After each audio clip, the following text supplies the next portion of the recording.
Assalamualaikum warahmatullahi wabarakatuh. Alhamdulillahi rabbil alamin. Wassalatu wassalamu ala sayyidina Muhammad wa ala alihi wa sahbihi ajma'in. Allahumma aftah lana hikmataka wa nshur alayna ala rahmatika ya zal jalali wal ikram. Rabbi yassir wa la tu'assir. Rabbi tammim bi khair. Rabbi syrah li sadri wa yassir li amri wahlil 'uqdatam min lisani yafqahu qawli. Assaddid lisani wahdi qalbi bihaqqi sayyidina Muhammadin sallallahu alaihi wasallam. Wala hawla wala quwwata illa billahil aliyyil azim. Wala hawla wala quwwata illa billahil aliyyil azim. Wala hawla wala quwwata illa billahil aliyyil azim.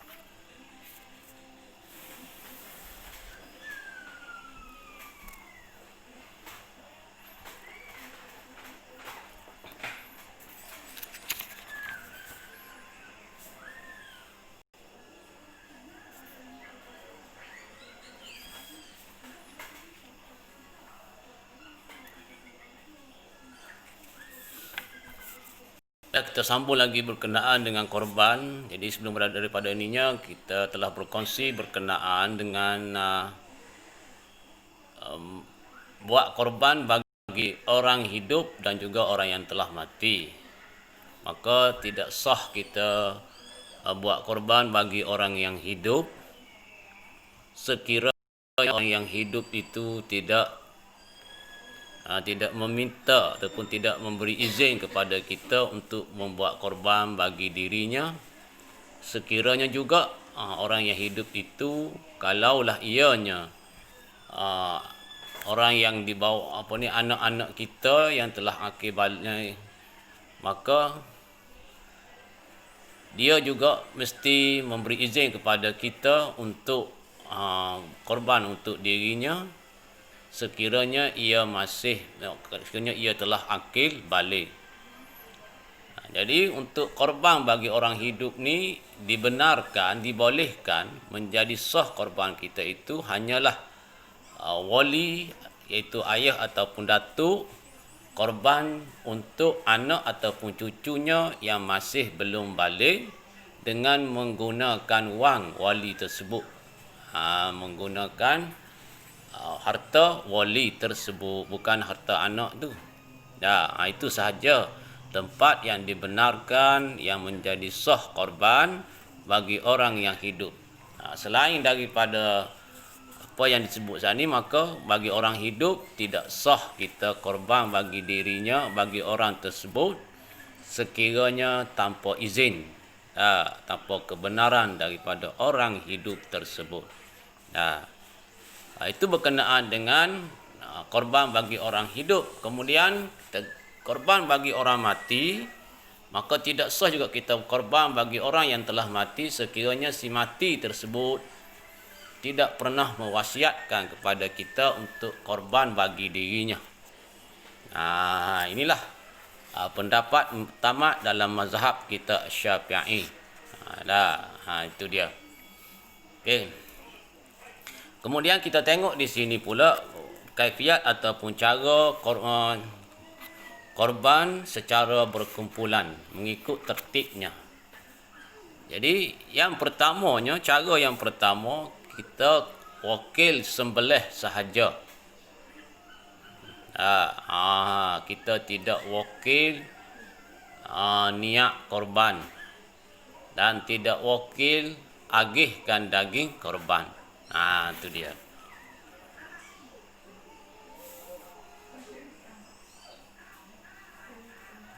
Itu dia.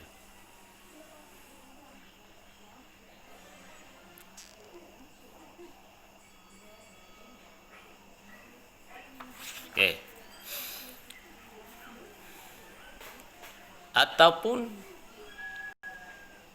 sembelih dia tidak wakil, dia hanya wakil niat saja. Dia tiada ada 3 tahap. Pertama, dalam masalah korban ini ada tiga tahap yang kita perlu tahu, iaitu pertama, wakil pada membeli bahagian korban. Kalau kita ambil satu bahagian ataupun 2 bahagian daripada binatang yang dibahagi 7 bahagian. Kalau kita korban seekor binatang, contohnya seekor kambing ataupun seekor lembu, ataupun seekor unta ataupun biri-biri, maka kita beli seekor binatang tersebut.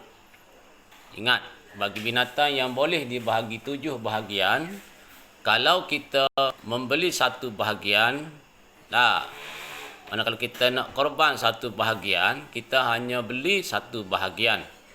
Dan kalau kita nak wakil kepada orang membeli, sekalipun kita hendaklah wakil membeli itu, memberi wakil membeli itu, hanya satu bahagian.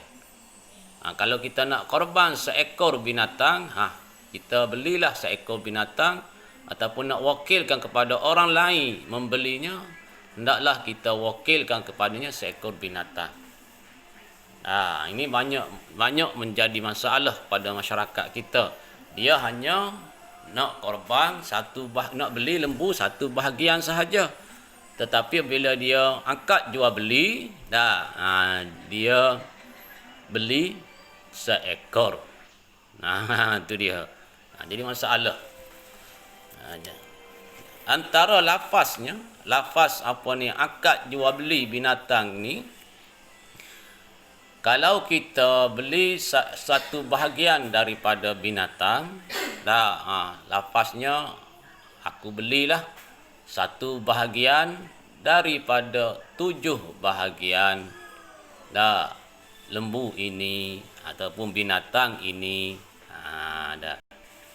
Aku beli satu bahagian daripada 7 bahagian lembu ini, ataupun aku beli 1/7 bahagian daripada lembu ini. Kalau satu bahagian tu kita beli. Kemudian kalau kita ambil 2 bahagian contohnya, kita akadlah jual beli 2 bahagian.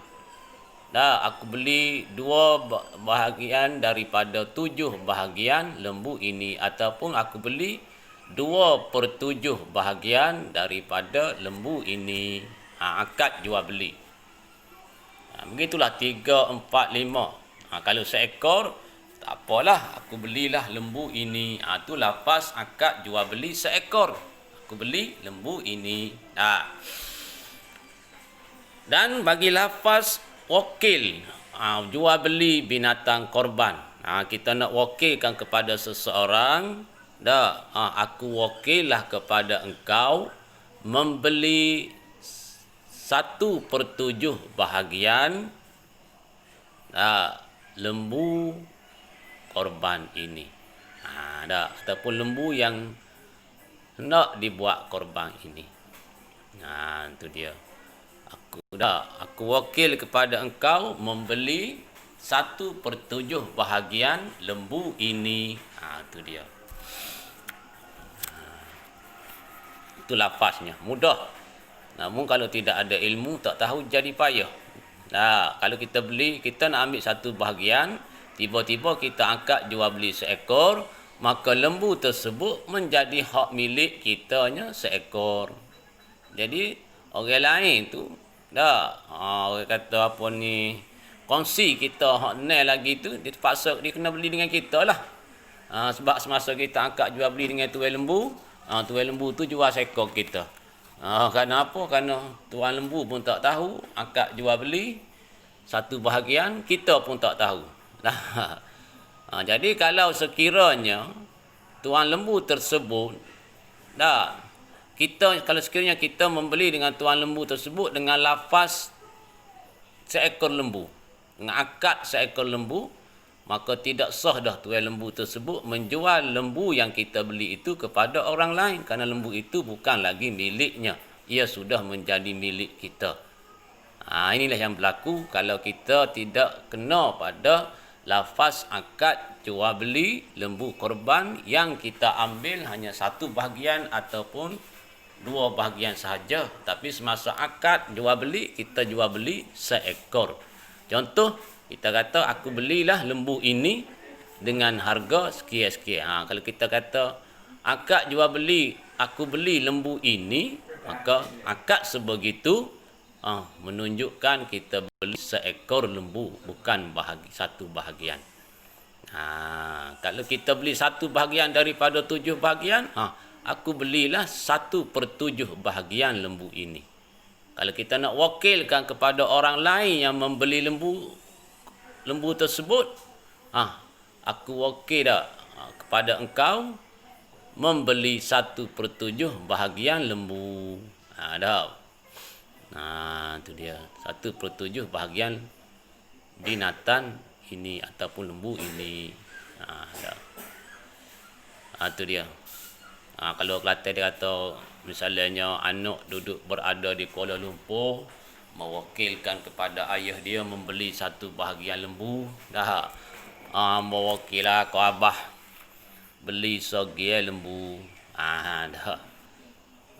Tu contoh, di telefon ke abah dia ke ataupun buat video call ke kepada ayah dia, dia kata orang wakil lah ke ayah beli satu bahagian lembu. Dah. Okey, itu masalah akad jual beli lembu sendiri, bahagian sendiri binatang korban, ataupun kita akad jual beli sebagai mewakilkan kepada orang untuk membeli bahagian lembu. Itu dia lafaz dia, akad dia.